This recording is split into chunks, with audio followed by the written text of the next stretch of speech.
Thank you, David. Next slide, please. We can skip over that one. So I just wanted to give, before we sort of jump into all the detail, a bit of an overview of Race Oncology. So we've been listed on the ASX now for almost 10 years, but in that 10 years, we've undergone an enormous evolution in the company. We've moved from, we have a validated, clinically validated drug that's been all the way through to approval for acute myeloid leukemia. It was never actually taken and sold, but it was certainly taken all the way through to approval.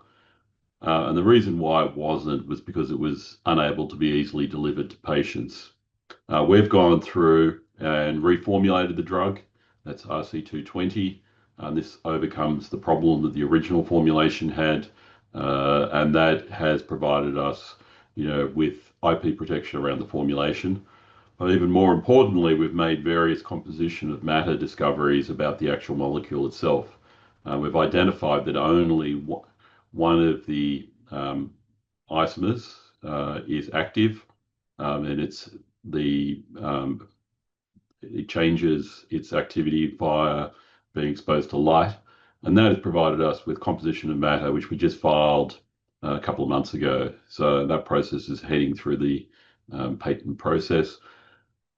This provides us with a really strong IP position, and alongside that, we've done a lot of research to work out actually how this drug works. So bisantrine's been around almost 50 years, but what it hasn't been is known how it actually worked. And it turns out that unlike the original assumption that it was a boring old chemo drug, it turns out to be a really very, very interesting, particularly targeted drug to a particular structure in DNA called G quadruplexes. And I'll talk a little bit more about that later. Consequence of all of this is we have many value drivers over the throughout 25 and 26 and into 27. A lot of activity going on, a lot of clinical activity, a lot of preclinical activity, and a lot to look forward to. So if you like investing in biotechs where you don't get to hear anything for years at a time, Race Oncology is not for you. And finally, we really have a focus on our investors, something that unfortunately too many companies lose track of the fact that actually their small investors are a really important part of the development. They focus too much on just where they raise capital from. We're not like that. We've really focused very heavily on looking after our investors, and that's reflected in, since I've come on board anyway in 2019, a really rise from about 4.5 cents up to just recently $4.90 in share price. So it's been quite a ride for those who have been following along. Next slide, please. So this is our clinical pipeline. So we have 3 clinical programs ongoing right now. One in acute myeloid leukemia. We've previously run 2 phase 2 trials in acute myeloid leukemia. That was the indication that the drug was originally approved for back in the 80s. It's now currently going into a phase 3 program, very advanced, very low risk from a commercialization perspective because it's the same indication the drug was originally approved for.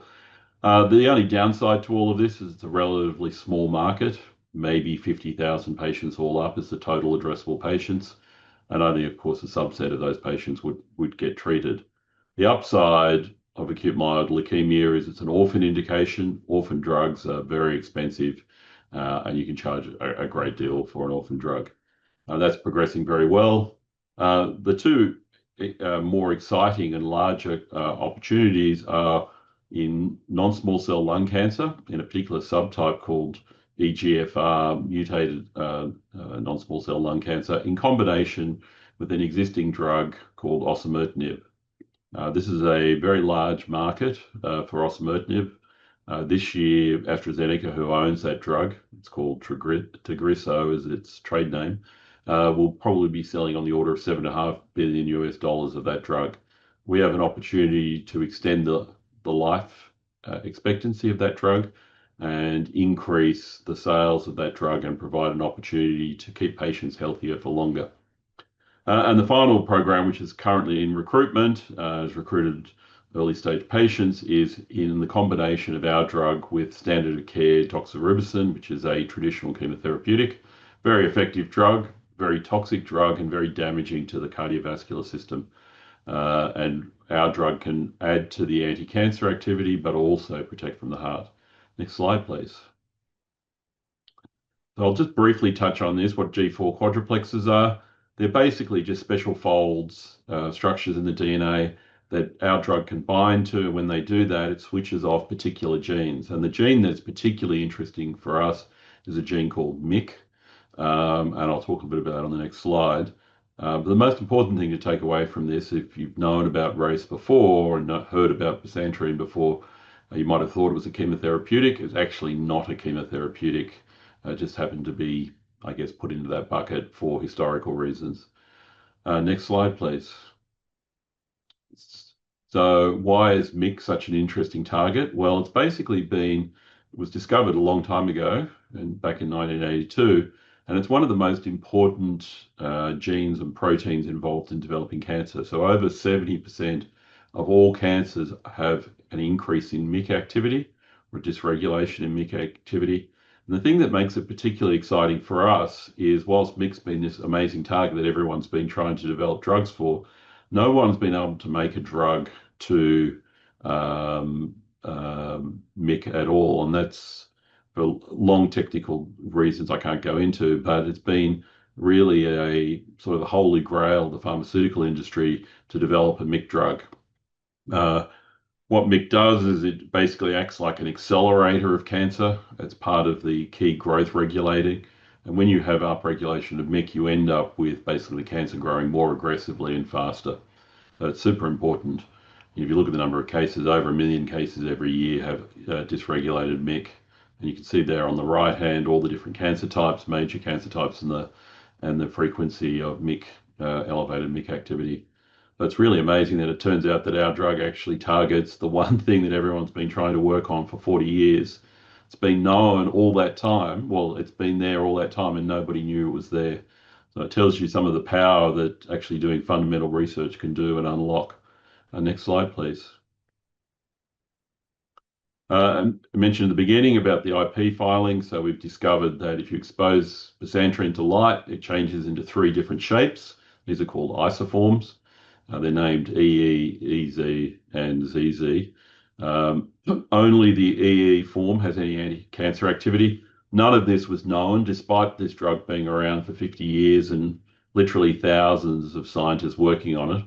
And so we filed 3 new patent applications in September, basically covering the structure of the molecule, how to make it at scale, the formulation, and how to protect it from light in clinical use. And this is very important because it converts to the inactive form at a rate of 1% per minute. So if you leave the bag of drug, it's an infused drug, in an infusion bag, if you leave it sitting around just in the light in the room for 10 minutes, you'll lose 10% of the activity of your drug. It gets converted into the inactive form. So super important. But what it does provide is with the strongest form of IP protection that's available to the pharmaceutical industry.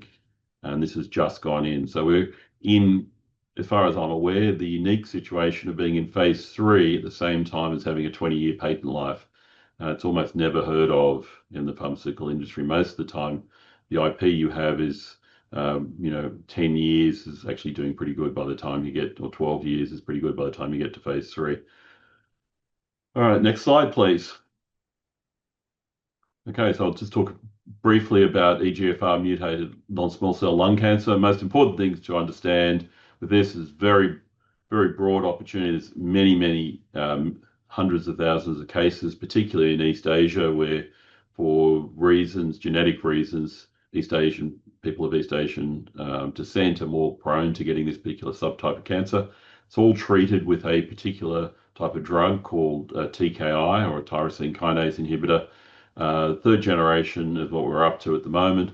They work really well, but they all fail after a period of time, around 18 months. And when that happens, basically the options for the patients are very, very few, and the life expectancy is pretty poor. You're talking months because there's just really no other treatments. Very competitive area. It's 14 of these licensed. They're all the various players are fighting for dominance. AstraZeneca's the big dog in the space with Tagrisso, but there's a lot of up and comers that want to really particularly Janssen, what used to be Johnson& Johnson, the pharmaceutical arm of Johnson& Johnson. So a lot going on, big market in the US, huge market in China, to the point where for us, the market opportunity is equal for both particular drugs in both those particular markets. Next slide, please. So this is the Harness 1 trial, which we have just obtained ethics approval for last week. This is where we're going to be screening patients that are on osimertinib using a thing called ctDNA, which is basically just the tumor DNA that's floating around the blood. That allows us to identify patients that have tumor present, and then we're adding our new drug on top of that with the aim of extending the time that patients can stay on osimertinib. If they stay on osimertinib, their cancer stays, as long as they don't develop resistance to that, the cancer will be kept under control and turn from an acute illness into a chronic illness. And you can remain on osimertinib basically indefinitely until resistance appears.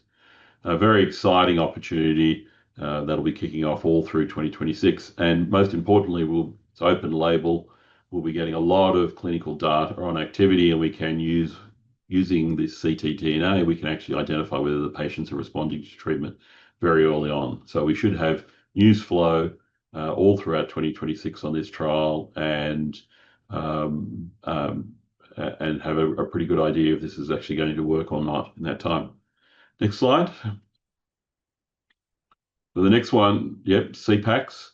So this is another opportunity of this drug. The drug has lots of different properties, but because of this MYC inhibition, has the ability to both protect the heart from the damage caused by chemotherapy, in this case doxorubicin, while also enhancing the anti-cancer activity, which is kind of the best of both worlds. You not only prevent the patient suffering from the worst side effects of this treatment, which is a very effective treatment, but also treating their cancer better at the same time. So this is just some pictures here. You can see on the far left there, that's the control, no real scarring.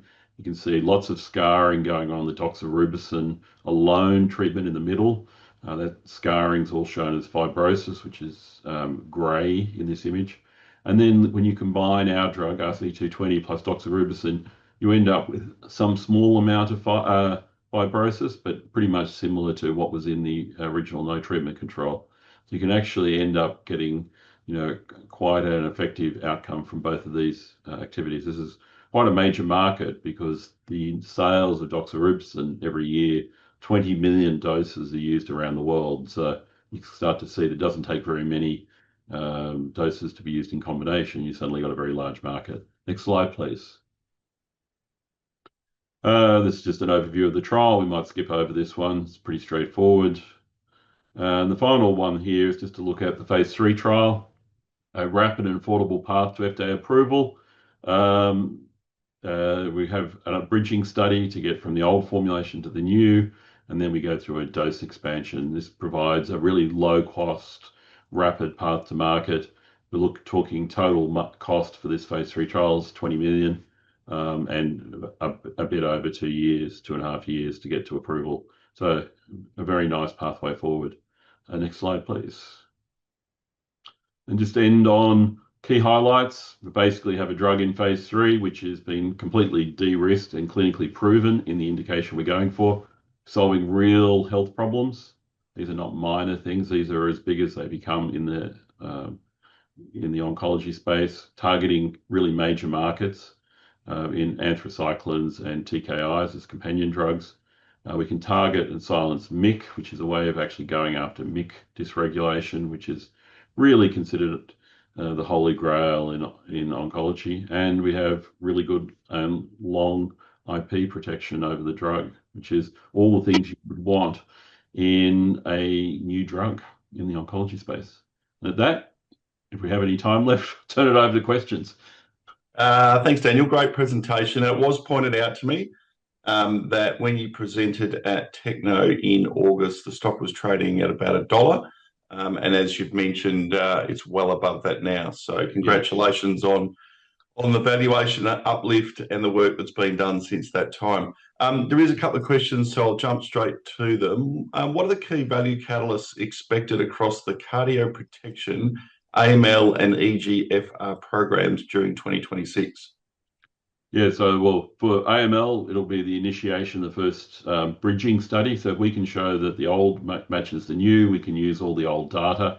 That's a very small study, only requires about a dozen patients to do. And we'll finish off the Project Optimus, which is the requirement the FDA has. You have to show that you're using the appropriate dose. We'll have all of that. In the EGFR, we should have the first signal that this is actually working or not. And that will be really the key to driving this forward.